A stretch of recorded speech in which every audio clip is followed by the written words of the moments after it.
Баршаңызға қайырлы күн достар. Менің каналыма қош келдіңіздер. Бүгін сіздерменен керемет донер жасайтын боламын. Үй жағдайында қалай жасайтын рецептімен бөлісетін боламын. Видеоны соңына дейін көріп, комментария жазып, ал онда бастаймыз. Етімізді жақсылап жіңішке қылып турап аламыз. Оның үстіне бір қасық бұрышымызды, бір қасық соусымызды салып, мариновать етіп аламыз. Бір қасық паприкамызды салып, 2 бас чеснокты майдалап ұсақтап турадым мен. Сонда қосып, жарты сағатқа бетін жауып қойып қойыңыздар. Жақсылап араластырып.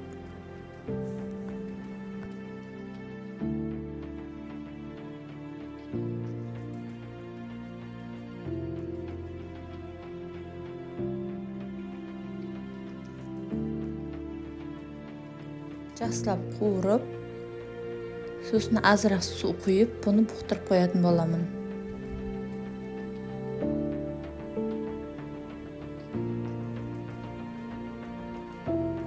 Өте дәмді болып шығады, тез дайындалатын рецепттердің бірі. Видео міндетті түрде жасап көріңіздер. Етіміз піскенше ішіндегі салмаларын дайындап аламыз. Огурцаны ұзынша қылып, майдалап турап шықтым.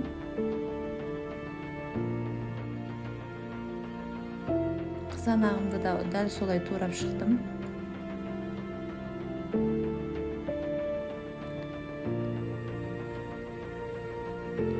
Жүкпенен майонезді араластырып, салмасын дайындап алдым.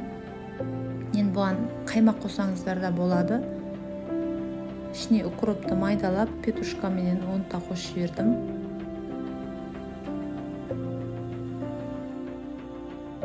Осылай жақсылап араластырып аламыз.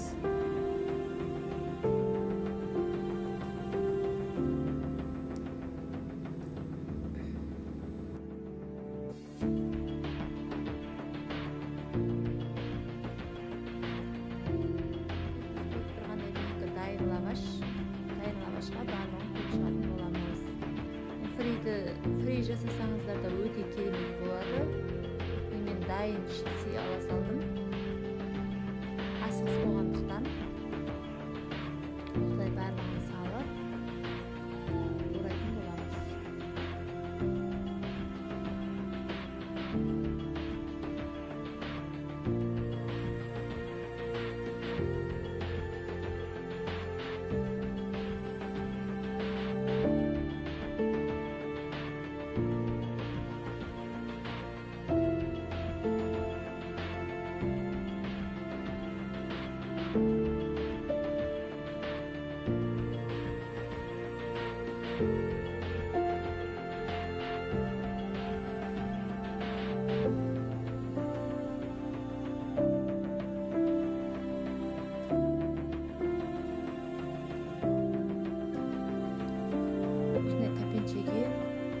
Май құймай осылай пісіріп алсаңыздар болады.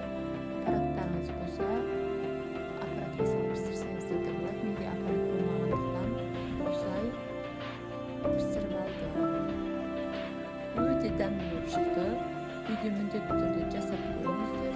Видео ұнаса, комментария жазып, өз пікірлеріңізді жазып, қазақша контенттердің дамуына өз үлестеріңізді қосып